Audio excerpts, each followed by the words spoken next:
दोस्तों, एक तरफ हाथ फैलाकर भारत से 500 टन चावल की भीख और दूसरी तरफ भारत के खिलाफ मिसाइल फायरिंग ड्रिल। ये जानते हैं किसकी स्ट्रैटेजी है? ये बांग्लादेश की स्ट्रैटेजी है भाई। एक तरफ पेट की आग बुझाने के लिए भारत याद आता है उसे, और दूसरी तरफ भारत को आग दिखाने के लिए पाकिस्तान के गोद में बैठ जाता है हमारा ये प्यारा सा बांग्लादेश में आता है।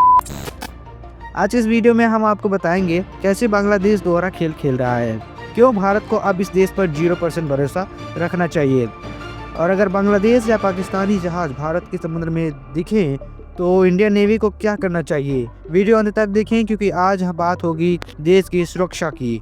तो वीडियो में लास्ट तक बने रहिएगा और पसंद आएगी तो लाइक सब्सक्राइब भी करते रहिएगा।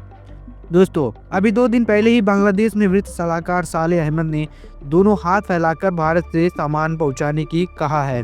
हमें 500 टन नॉन बासमती चावल दे दीजिए। क्यों? क्योंकि बांग्लादेश का फूड स्टॉक खाली हो चुका है। पाकिस्तान जो चावल दे रहा है वो भारत से $40 प्रति टन महंगा है और बांग्लादेश की औकात नहीं कि वो खरीद सके। मतलब साफ है दोस्तों, जीना है तो भारत चाहिए, पेट भरना है तो भारत चाहिए। लेकिन अब जरा ध्यान से सुनिए, जिस भारत से चावल मांग रहा है ये साला, उसे भारत के सामने पाकिस्तान के साथ मिलकर सबसे बड़ी नेवी ड्रिल लगभग 19 और 30 दिसंबर को करने वाला है बंगाल की खाड़ी में। बांग्लादेशी नेवी और पाकिस्तानी नेवी मिलकर मिसाइल फायरिंग ड्रिल करेंगी, ऐसा खबर हमें मिली है। यही नहीं दोस्तों, पाकिस्तान के PNS तैमूर और PNS शाहजहां जैसे जंगी जहाज बांग्लादेश के समुद्री इलाके में पहुंच भी चुके हैं। अब सबसे खतरनाक बात सुनिए, ये दोनों पाकिस्तानी वारशिप चीन के टाइप 054 प्लेटफॉर्म पर बनी है। मतलब साफ है, चीन, पाकिस्तान, बांग्लादेश तीनों का खतरनाक गठजोड़। और ये मिसाइल ड्रिल भारत के एक्सक्लूसिव इकोनॉमिक जोन से सिर्फ कुछ ही 100 किलोमीटर की दूरी पर हो रही है। यानी सीधी भाषा में कहे तो भारत को आग दिखाने की कोशिश ये दोनों देश मिलकर कर रहे हैं। भारत की जासूसी का पूरा प्लान है इनका, इसलिए इंडियन नेवी पूरी तरह से अलर्ट मोड पर अभी से एक्टिव हो गई है। अब भीषण की बात देखिए दोस्तों, बांग्लादेश की ISPR ने भारत की चेतावनी जारी की है। 29 और 30 दिसंबर के बीच कोई भी भारतीय जहाज या भारतीय मछुआरा हमारे इलाके के आसपास न भटके, वरना जानमाल के नुकसान हो सकता है, क्योंकि हम पाकिस्तान के साथ मिलकर मिसाइल दागने वाले हैं। यानी मदद भी भारत से और धमकी भी भारत को। अरे माथा।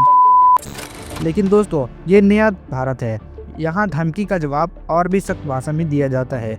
ईस्टर्न नेवल कमांडर के वाइस कैप्टन एडमिरल राजेश पढ़ांकर ने कहा, आप जिसे बुलाना है बुलाइए, जिसके साथ ड्रिल करना है करिए, लेकिन हमारे एक्सक्लूसिव जोन में कोई भी जहाज नजर नहीं आना चाहिए। और सबसे बड़ी चेतावनी, पाकिस्तानी नेवी को बांग्लादेश की खाड़ी में बुलाना अंतर्राष्ट्रीय नियमों के खिलाफ है और ये जासूसी भी हो सकती है, तो भारत के लिए सबसे बड़ी खतरा बन सकती है। अगर बांग्लादेशी या पाकिस्तानी जहाज भारत के इलाके में जासूसी करते पकड़े गए तो हमारे एडमिरल जनरल राजेश पढ़ांकर जी ने कहा है कि उनका बचना नामुमकिन होगा।